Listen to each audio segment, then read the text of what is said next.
Hi everyone. Today I am going to start properties of subgroup. तो ये हमारे पास subgroup की पहली प्रॉपर्टी है. इसमें हमें प्रूव क्या करना है कि आइडेंटिटी एलिमेंट सबग्रुप का और ग्रुप का दोनों का सेम होगा. तो इसके लिए हमने क्या किया, देखो H सबग्रुप है G का, हमने लेट किया कि let H be the subgroup of G. तो E हमने आइडेंटिटी एलिमेंट कंसीडर किया है G का और E dash identity element consider कर लिया H का. अब अपने पास अब यहाँ पे क्या है, क्योंकि देखो ये A एलिमेंट है, जो A एलिमेंट है ये कहाँ पे बिलोंग कर रहा है, H में बिलोंग कर रहा है. क्योंकि हमने जो सब ग्रुप लेते हैं तो हम दोनों बार इम्प्रॉपर सब ग्रुप ही कंसीडर करते हैं, यानी कि जिसमें आइडेंटिटी से अलग भी कोई एलिमेंट्स हों. तो यहाँ पे अपने पास है कि एक एलिमेंट है A जो कि H के अंदर बिलोंग करता है. तो A E dash will be equal to A, क्योंकि A E dash closure property के अकॉर्डिंग, आइडेंटिटी के according A E dash will be equal to A, क्योंकि E डैश हमने identity element of H consider किया हुआ है. अब फिर से आ जाओ, क्योंकि A H के अंदर बिलोंग करता है और हमें पता है कि जो H है H सबसेट होता है G का. सब ग्रुप होने के लिए एक कंडीशन सबसेट भी है, तो H पूरी तरीके से G के अंदर कंटेन करता है. तो जो भी एलिमेंट H के अंदर है वो G के अंदर तो होगा ही होगा. तो जो A एलिमेंट H में है वही सेम एलिमेंट G के अंदर भी होगा. तो फिर इस बार क्या हो गया, A E will be equal to A, क्योंकि इस बार E आइडेंटिटी एलिमेंट है G की, क्योंकि इस बार जो हम रिजल्ट ले रहे हैं वो किसके अंदर शो कर रहे हैं, G के अंदर ऑपरेट कर रहे हैं. तो अब यहां से इस इक्वेशन और इस इक्वेशन से हमारे को क्या मिला, क्योंकि A दोनों में सेम है, A E dash will be equal to A E. और फिर हमारे को पता है कि ग्रुप की प्रॉपर्टी में हमने कहा था कि कैंसलेशन लॉ होल्ड करता है, लेफ्ट भी और राइट भी. तो इस वजह से अब हमने लेफ्ट कैंसलेशन लॉ यहाँ पे होल्ड करा दिया. तो using by left cancellation law, और ये यहां से A से A कट गया और ये हमारे पास आ गया E is equal to E dash. तो इससे अपने को क्या मिला कि दोनों ग्रुप्स की आइडेंटिटी, मतलब G और H ग्रुप की आइडेंटिटी सेम है, वेयर H इज अ सब group of G. Again in second property we have to show that inverse of any element of a subgroup is the same as inverse of element regarded as element of a group.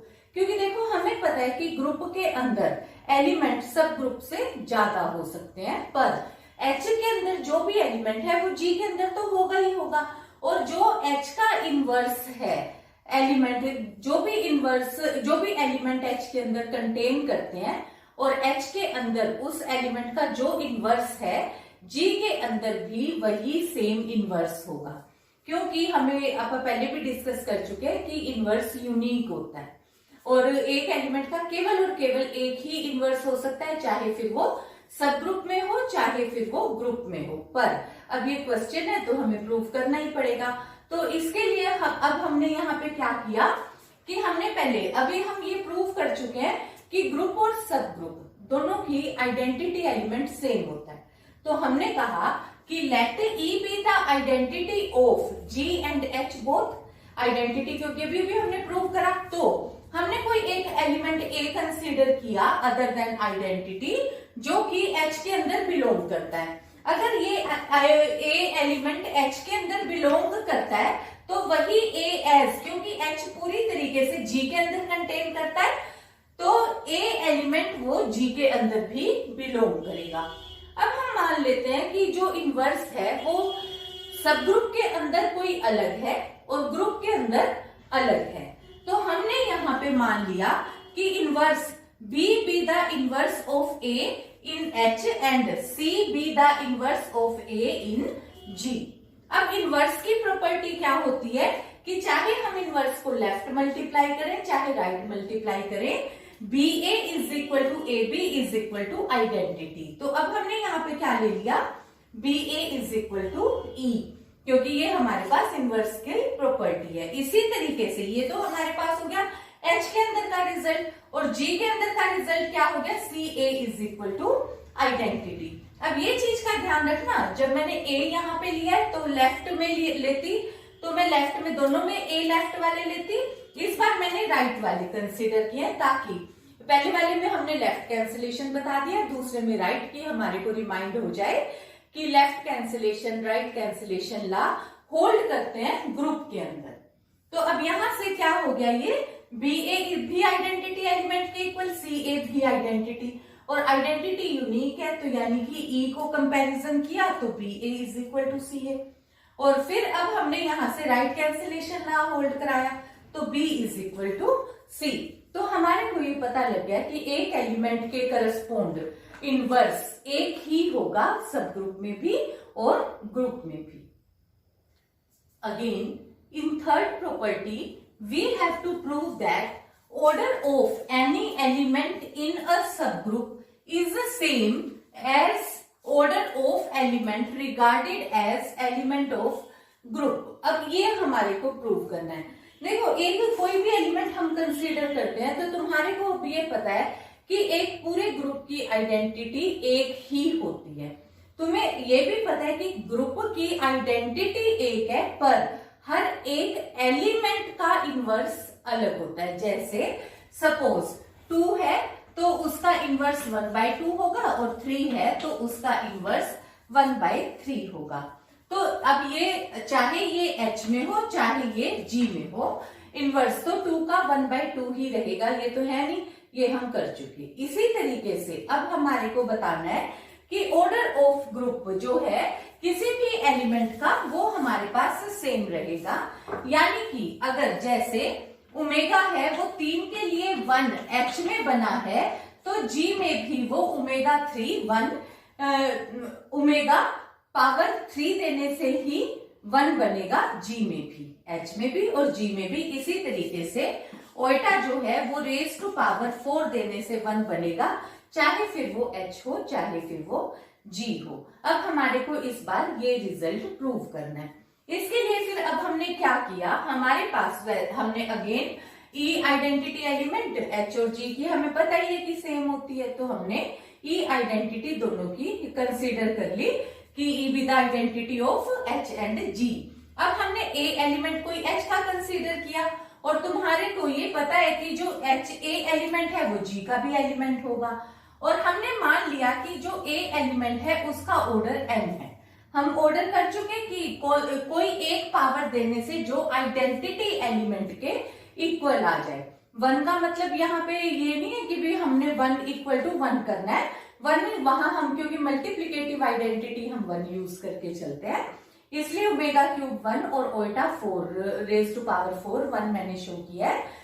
वैसे हम article करते हुए identity ई से ही represent करते हैं। तो यहाँ पे यानी कि ये वाली वैल्यू ए पे कौन सी पावर मैं दूं कि वो result is equal to identity element हो जाए।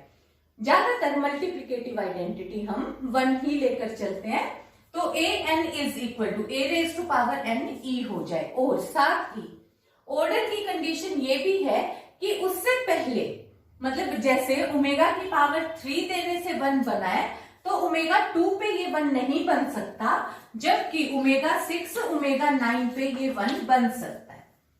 ठीक है ना, तो बड़ी वैल्यू के लिए तो 1 बन सकता है। इसी तरीके से ओएटा 24 कर दें तो वो भी 1 हो जाएगा। ठीक है, तो यहाँ पे अपने पास क्या बड़ी पावर के लिए तो हो जाएगा पर छोटी वैल्यू के लिए नहीं। ओएटा स्क्वायर देंगे तो ये कभी भी +1 नहीं बन सकता। तो यहाँ पे अपने पास फिर क्या है कि m will not be equal to identity element for every m less than n, कि अगर m की वैल्यू n से छोटी है तो वो कभी भी आइडेंटिटी एलिमेंट के इक्वल नहीं बन सकता। तो यही जो एलिमेंट a h के अंदर है वो g के अंदर भी है, और g के अंदर भी अब ये वाली वैल्यू a पे पावर n देने से ही आइडेंटिटी बनेगा। तो यानी कि यही सेम रिजल्ट G में भी होल्ड किया। तो इसका मतलब फिर हमने अब यहां से क्या कंक्लूड किया कि ऑर्डर ऑफ A n ही रहेगा G के अंदर भी। ये वाली थ्योरी हमने फॉर एग्जाम्पल की है, ये हमें पेपर में नहीं करनी। ठीक है, in this fourth property we have to show that subgroup of an abelian group is abelian, कि अगर ग्रुप अबिलियन है तो उसका हर सब ग्रुप भी अबिलियन ही होगा। तो अब हमारे पास यहाँ पे क्या है कि H हमने एक सब ग्रुप लिया G का, तुम्हारे को पता है कि इसका मतलब हो गया H G के अंदर कंटेन करता है, यानी कि जो भी तुम दो एलिमेंट H के अंदर कंसीडर करोगे तो वही सेम एलिमेंट G के अंदर भी होंगे, और क्योंकि G अबिलियन है इसलिए AB will be equal to BA, और यही सेम प्रॉपर्टी किसके अंदर भी लाई करेगी, यही सेम प्रॉपर्टी यानी कि फिर H के अंदर भी लाई करेगी, क्योंकि AB बिलोंग्स टू H है, और वहां पे हमारे पास क्या हो गया, AB will be equal to BA, जो प्रॉपर्टी G की है, क्योंकि क्लोजर एसोसिएटिव वो तो वही सेम ही रहती है, तो इसी तरीके से AB will be equal to BA H के अंदर भी होल्ड करेगा ही करेगा। तो इससे हमारे को क्या कंक्लूजन मिलता है कि H भी एक अबिलियन सब ग्रुप होगा ही होगा। और अब ये चीज तो हो गई हमारे पास, अब मेन चीज इसमें क्या है कि converse of result need not be true. तो अब यहाँ पे ये हमारे पास कैसे है कि नॉन अबिलियन ग्रुप है, मान लो कोई अबिलियन और नॉन अबिलियन ग्रुप में तुम्हारे को पता ही है कि बस पांचवी प्रॉपर्टी कम्यूटेटिव वाली हम करते हैं। तो यहाँ पे अपने पास क्या चीज हो गई कि अगर कोई भी ग्रुप नॉन अबिलियन है तो उसका अबिलियन ग्रुप सब ग्रुप हो सकता है, उसके अंदर मतलब नॉन अबिलियन ग्रुप के अंदर अबिलियन सब ग्रुप हो सकता है, क्योंकि सब ग्रुप तो छोटा है। वो जो एलिमेंट्स जिस एलिमेंट के ऊपर कम्यूटेटिव लॉ होल्ड नहीं कर रहा था, सपोज हमने वो एलिमेंट्स हटा दिए सब ग्रुप बनाते हुए, तो बाकी एलिमेंट्स पे कम्यूटेटिव लॉ होल्ड करता था, तो वो हमारे पास अबिलियन हो जाएगा। और अगर हमने वो एलिमेंट रखा है जिसके लिए कि कम्यूटेटिव लॉ होल्ड नहीं करता था सब ग्रुप के अंदर भी, तो वो सब ग्रुप नॉन अबिलियन ग्रुप का नॉन अबिलियन ही सब ग्रुप आएगा। तो यानी कि नॉन अबिलियन ग्रुप जो है उसके अंदर अबिलियन सब ग्रुप भी आ सकता है और नॉन अबिलियन सब ग्रुप भी आ सकता है। तो ये अपने पास हम ये चेक करेंगे उसके एलिमेंट्स के बेस पे कि उसके अंदर एलिमेंट्स की प्रॉपर्टी किस तरीके से होल्ड हो रही है। जैसे फॉर एग्जांपल क्वार्टेरियन ग्रुप है Q8, तो ये अपने पास हम ये पहले कर चुके हैं, तो ये हमने बताया था कि ये नॉन अबिलियन होता है। तो ये नॉन अबिलियन है, पर इसके अंदर के जो दो सब ग्रुप हैं जैसे +-1 और दूसरा ग्रुप हो गया +-1 +- ये दोनों ही सब ग्रुप्स इसके अबिलियन ग्रुप हैं। तो ये अपने पास वैल्यू यहां से क्या आ गई कि यानी कि एक नॉन अबिलियन ग्रुप के अंदर हमने दो अबिलियन सब ग्रुप बता दिए, ऐसे ही एक नॉन अबिलियन ग्रुप के अंदर नॉन अबिलियन सब ग्रुप भी हो सकता है। तो that is all for today. Hope you understand the topic well.